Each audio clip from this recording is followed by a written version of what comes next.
Yohomo, homo. Yohomo, homo. Hi, everybody. Thank you for joining us. Oh, shit. Yohomo. Hi, everybody. Thank you for joining us to the second edition of Yohomo's Questions for the eliminated queen of Canada's Drag Race. We are honored to be in the presence of Kyne. Hi. Hi, Kyne. Thanks for talking with us. Yeah, sure. Thanks for having me. We're so pleased that you have full disco glam on right now because both of us are disco fanatics. And when we saw your Pride video, that just blew our minds and we fell in love with you instantly. Thank you. So tell us, like, just jumping right into this show, this experience, it happened. What was the most unexpected thing that you experienced? First thing that jumps into your mind. Probably episode 2, being on the runway, getting those critiques. Episode 1, I looking back, I should have saw it coming with the balls falling. But episode 2, I really felt that I killed it. I really felt that I had redeemed myself in that challenge. Jeffrey was laughing. Jeffrey gave me no notes while we were filming that acting challenge. So I was really taken aback when they were like really roasting me, but c'est la vie. C'est la vie, yeah. Well, how is it when you're out there? I always wonder, as like a live performer, you have like such guts and bravery to get up on those stages everywhere you're performing. How is it compared to performing in front of that panel of judges? I just took that same discipline, that same composure, and I just did it there on that stage. I stayed poised the entire time. I did not want to show them any weakness, you know, and so that's why I kept trying to defend my looks both times. And, you know, I just remember really trying to hold back the tears and stay strong. It showed. You were like a pillar. Whereas some of the other queens that we know and love just like lost their shit on there, and you held it together for both of you. Yeah, well, to be honest with you, after I was eliminated, after I wrote that lip sync message, I bawled like hysterically. Like it was so bad. And I didn't want to cry on camera, but they didn't show it. But yeah, it did mean a lot to me. I think we all cried a lot this season. we're an emotional bunch. Yeah, do you think that's going to be a Canadian thing, that all our queens are going to be big? I don't know if it's a very Canadian thing. Maybe it is. I never thought about that. Maybe it's just this particular group of girls. Maybe the judges are just, it's their extra meanness that's sprinkling it into the mix. That's it too. Okay, I have to jump ahead. I had this question saved for you for later, but I have to jump into this because I cannot stop staring at your hair. This wig is incredible. I just want to run my hands through it. I want you to slap me in the face with it. Can you tell us, is there a wig that you were looking forward to wearing on the show that you can talk to us about, that the people will not see on the show? Oh my God. There is a wig that I maybe would call it a headpiece. Like, it's not a wig, but it's constructed with like wires and mesh and everything, that I was really excited to wear. I was going to be like this like character. You guys, maybe you guys will see it on Instagram one day, but I was really looking forward to showing that on the stage, and I wasn't, but there was lots that I was looking forward to doing. Well, for sure, that must be the part, yeah. And we were all too. Like, we know there's so much more, especially following you online. There's like so many sides to you that we're excited to see, but we'll just keep following you in the other places. Oh, thanks. Armand, do you want to ask about disco? Oh, disco. Yes, let's talk about the disco. Yes. Yeah, ever since your Pride video, and then even your lip sync song, which is another classic like 90s disco track. Do you have any favorites? Or you like, as a disco diva, do you have any standouts?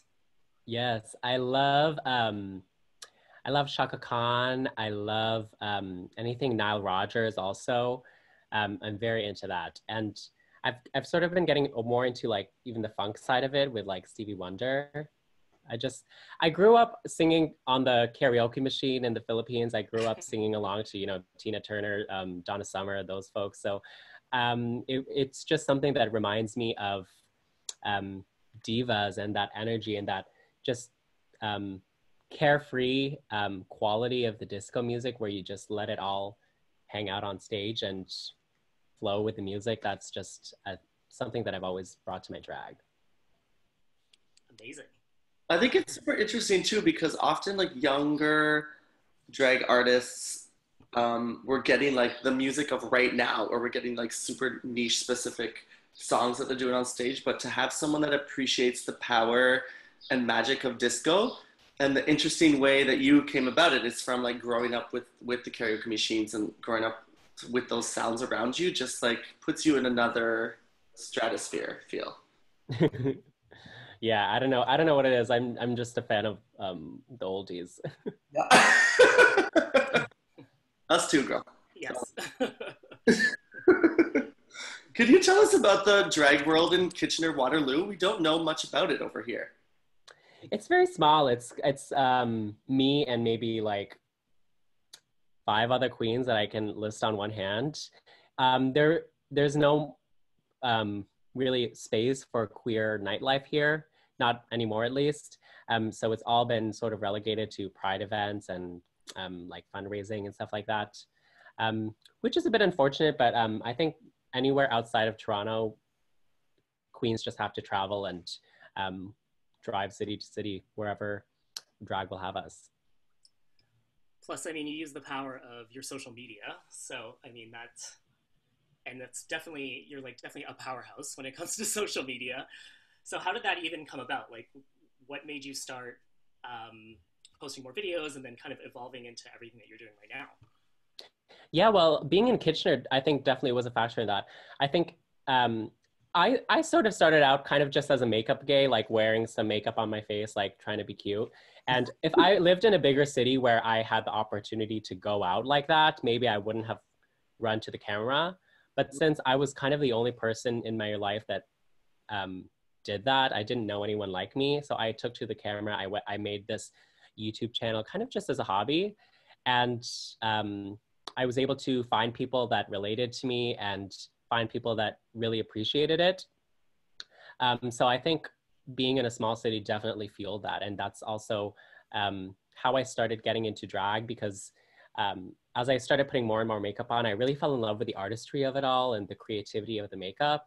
And so I evolved from like a little bit of concealer on my pimples to like eyeshadow, bronzer, wigs, and you know, look where I'm at today. That's really cool that you're sort of a product of like of your environment that way, that it kind of like turns you into this. That's like, and I didn't know that. So there's no official queer gay bars, nothing left in Kitchener Waterloo. No, I know that there has been some that have sort of predated me because I'm quite young. I only was able to get into the bars like a few years ago. And so not to say there is no like queer scene here, because obviously there are people here that have experienced that whole history. But I think based on what I've learned, the gay bars here just are never able to really stay open for that long. Yeah, it's like Hopefully Canada's Drag Race will change that because hopefully that will get people more excited about drag, more excited about um, gay nightlife. yeah, for sure. That's like such a good vehicle to like get people out and excited. Yeah, I fully agree. What's your relationship with Toronto? Um, I love Toronto. It's I've in terms of the drag scene there, I've gone and guested at a couple nights there, but I know it's a very competitive scene. I've never really gone into it because it is such a long drive, but the city, I love it. The city, I love it. Yeah, I used to kind of want to live in Toronto, but I don't know. I think I've come to appreciate living in a small town now. I love that. That's where we're going to. Right, Armand? Yeah, pretty much. Full small town. Can you also tell us about when you go backstage and they have the cocktails and the mocktails ready for you? What was your mocktail cocktail of choice? I didn't drink both times. I was stressed the fuck out. I was like, no, get that out of my face. Let me go off. Bo was in the top. And then the second episode, I was just fully depressed. I was like, oh, I can't do this. It was unfortunate. That's good though. You know to not mix the alcohol with those emotions. Otherwise, No, yeah. not It might have been worse. Yeah. And what about the quick drag? Because that was the first time we saw a quick drag for this season. How quick is quick drag? Yeah. If you're allowed to say. I think it was like 15 minutes. I don't even really remember, but like Yeah. 15 minutes is nothing to us, you know? Yeah, it probably feels like 30 seconds. 15 minutes, I glue my nails on. That's what 15 minutes is to me.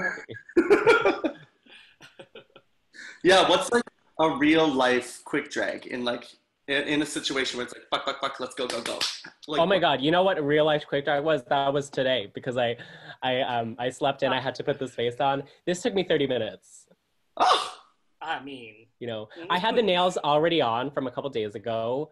great. The wig is a bang so that you don't Right. have to deal with a hairline and Right. Oh some my God, simple that's makeup. another thing I didn't even think of is this, what you're seeing a lot more now. You must know everything about like hair trends, like wig trends, but the high pony wigs and how like complicated those must be, but those hairlines are so complex, right? Yeah, a lace front is tough because you have to glue it to your forehead. Yeah. And so if you have a wig that you can just put on with no glue, no nothing, then that's much easier. Right. Bangs are the trick. Mm-hmm. I could use that, my giant forehead. yes, Phil, you need a bang wig for sure. I think we all do, actually. Could you tell us, we know that by now, like most of the world knows that you are a mathematical genius, but what I didn't realize was you use your math powers for good, that you kind of like turn your math powers into explaining numbers about politics to people and really doing such really interesting things for people. Like, can you talk about that for a bit? Yeah. When I was in high school, I went to this conference at the University of Waterloo. It was like a math camp, actually. Like, it's as nerdy as it sounds. And this guy talked about just examples of math used by insurance companies to stop people from getting their right payments, and just examples of how math is used to cheat people in life, how math is used in the media to manipulate people into believing a certain narrative.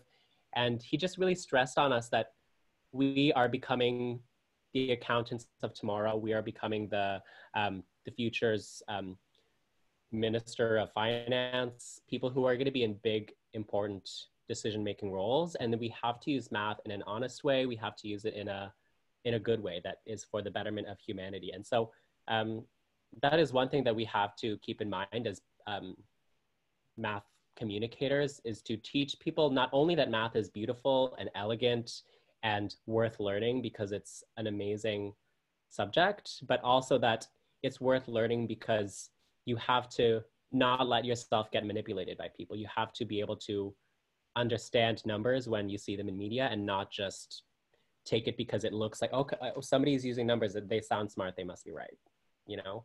Mm-hmm. It happens way too often these days. Like I was watching one clip of yours where this one stat is used by dozens of people, right? Just, and they take that for fact and just roll with it. And then you broke it down. It's like, wait. Mm-hmm. And math is, the great thing about math is it's not like string theory where it's so impossible for the average person to understand that we just have to take an expert's word. Right. Math is something that everyone can be in on, everyone can be educated on. You don't have to take anyone's word for it. You can understand it yourself. Mm-hmm. The numbers don't lie. Mm-hmm. Amazing. I feel like I need to take another math class again. It's been too long. Do it. It sharpens your brain. It helps you. It's like, it's doing like Sudoku puzzles for me. It's fun. Mhm. Amazing. Well, thank you so much for today. We just had one last question. So what's next? What's next in the world of online Kyne? Oh my God. I don't know. I'd love to go on the US show one day, RuPaul's Drag Race, and fight with RuPaul and Michelle. That would be fun. That's just a joke. I am pursuing my YouTube, my TikTok, just spreading the love of math, the love of drag to whoever will enjoy it. Lots of people have told me that my videos have helped them be more curious, be more inquisitive, and appreciate math more. And I feel very rewarded by messages like that. And so I want to continue doing that. Amazing. Well, thank you so much. Enjoy Thanks, the rest guys. of your press junket day. And we'll definitely be seeing you online, and hopefully we'll be seeing you in Toronto sometime soon. We'd love to have you. Yeah, I would love to. Yohomo, homo. Yohomo, homo. Like it when you move it slow-mo. Yohomo, homo.